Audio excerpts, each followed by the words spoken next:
the death of Kevin Coe, the South Hill rapist, a new proposed Washington bill aims to keep serial rapists locked up and make it harder for them to be released.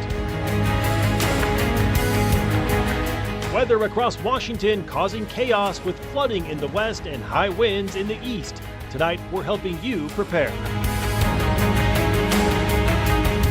The KREM 2 weather impact alert is in place as rain and wind sweep much of the inland northwest tonight and tomorrow. Good evening and thank you for joining us for KREM 2 News at 5 tonight. I'm Mark Hanrahan. Local lawmakers are pushing for new legislation to make it more difficult for state agencies to release serial rapists. This comes 2 months after the release of Kevin Coe, known as the South Hill rapist. In our effort to bring you more to every story, KREM 2's Christian Garza breaks down what the proposed bill will look like if passed this legislative session. Well, before his death last week, the news of Coe being released back in October sent ripples across the Spokane community, with many wondering how this could be a possibility even with his declining health. Now, state lawmakers are making sure there are more barriers in place for those like Coe to never be released from the Special Commitment Center again. In the new proposed bill, if a convicted rapist confined in the SCC wants to be released, but the state can prove that they refused to participate in sex offender treatment while in confinement and have not expressed remorse for their actions, they cannot be released. Senator Schessler says if this criteria was in place, Coe would never have been set free.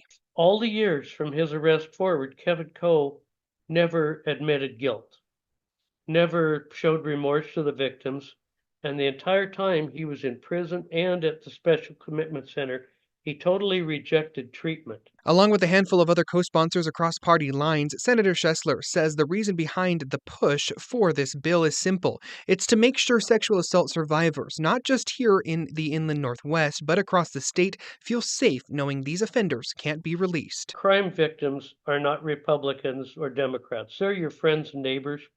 They don't care what party you are, but we can't forget those victims. The 2026 legislative session starts on the 12th of January. In the newsroom, Christian Garza, KREM 2 News. All right, Christian, thank you. Let's talk weather now with Chief Meteorologist Jeremy Legout. Jeremy, we're still under that KREM 2 weather impact alert until tomorrow morning for those windy conditions, but it's December 10th and here we are at 5 o'clock and we're still in the 50s, my friend. Yeah, it's kind of incredible if you look at how warm we are and how warm we've been today. And that all comes thanks to the wind. Wind will continue to gust at 50 to 60 miles per hour tonight. Check it out. You can hear it blowing. Wind is howling across the region. And for us, our latest gust was around 45 miles per hour, but sustained at 32 or averaged out at 32. Gusts will stay strong. There's a big one. Through 7 a.m. tomorrow. Wind advisories remain in effect through that time. Down in the Tri-Cities and Lewis and Clark Valley, we have high wind warnings for wind gusts approaching 70 miles per hour. I think our strongest wind is going to be later tonight, 9 p.m. to midnight. I think that's our realm for our strongest wind, and then it starts winding down. We have a little bit of moisture coming down, but notice it is all rain even up in the mountains. This is just the winter that won't start. The winter that won't start, and it's still coming down as rain tomorrow as well. Eventually we'll get a northerly push, see a little bit of snow mixed in as everything starts moving out. But the next few days, we're every bit as warm as today. Temperatures in the 50s here in Spokane through the end of the week. Mark? Jeremy will check back in with you later in the broadcast. Well, as Jeremy is tracking the weather here at the station, we have a KREM 2 News field crew outside right now giving us a first-hand look at the conditions. KREM 2's Regan Gallo joining us live along the Spokane River near downtown Spokane. So Regan, how's it looking out there?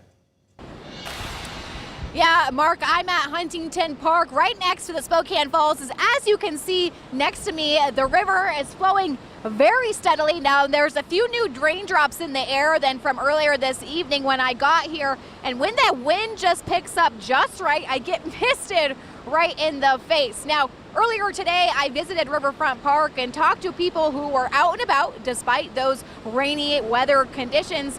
One mother told me that she wants the rain to go away. She wants to see snow and a white Christmas for her daughters. And another young gentleman said he's liking the warmer winter weather. Go ahead and take a listen. I mean, I want to take the girls sledding, so it's kind of annoying because I want to do that. But I mean, like, such first world problem, like not having a white Christmas. Honestly, it's hard once you get out. It's super cold, but then once you're out and running, it helps you so much. It helps you cool you down, and then eventually when you stop, you're like able to be a comfortable temperature in cold weather and just go for like a cool down walk or whatever. Now, I also talked with officials with the Spokane River Keeper. They say the Spokane River is running higher than normal, but the levels are nowhere near what people are seeing on the west side of the state. They say their biggest concern right now at this time of year, it should be snowing rather than raining. And again, if you're taking time to go outside tonight, please just be extra cautious. As Jeremy was saying, we're still seeing those high winds throughout this evening. And also, speaking from experience, if you have those loose holiday decorations, we recommend you bring them inside for the evening. You don't want anything to break. My welcome sign and my garland is still on my porch on the ground from 2 nights ago. So anyways, stay safe out there this evening. Reporting at Spokane Falls, Regan Gallo, KREM 2 News. All right, Regan, thank you very much. In other news this evening, the Spokane Valley Police Department arrested a man on accusations that he threatened a hotel employee with a knife. Deputies got a call about a man with a knife who allegedly threatened that employee while trying to check in at a Spokane Valley hotel. Deputies arrived on the scene but couldn't find the man. Well, a few hours later, they got another call from that hotel saying the man had returned, and due to his erratic behavior, the staff member had locked herself in the office behind the counter. So deputies arrived on the scene, arrested the man, and booked him into the Spokane County Jail for misdemeanor charges of brandishing and trespassing. Due to the suspect's mental health concerns, police have not released his name. The former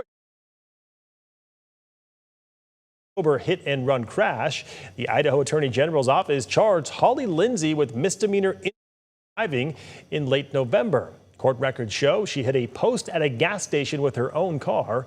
Lindsay has not yet appeared in court. She was served with a court summons just last week. Lindsay must appear in front of a Shoshone County judge on December 29th. She faces a maximum of 90 days in jail and a $300 fine. She resigned as sheriff immediately after that crash, which happened on October 21st. Well, rural areas in Stevens County are getting high-speed internet. The Washington State Department of Commerce announcing that the Declaration Networks Group is leading an $8 million broadband deployment that will connect more than 1,000 underserved homes in northern Stevens County. The project will include an 84-mile fiber backbone along Highway 25, along with services for hard-to-reach areas that should boost internet speeds by up to 1 gigabyte per second. All right, here's what we have coming up later on KREM 2 Plus. At 7 o'clock, we have an interview with the Gonzaga women's basketball player Lauren Whitaker. At 8 o'clock, we have a new episode of Killer Cases. And if you don't yet have KREM 2 Plus, it is easy and free to download right there on your smart TV. All right, stay with us. We are just getting started here on KREM 2 News at 5 tonight. Washington Governor Bob Ferguson has declared a state of emergency after flooding has caused chaos in western Washington. And the midterm elections less than a year away now, and President Trump has started campaigning on key issues. Stay tuned for details.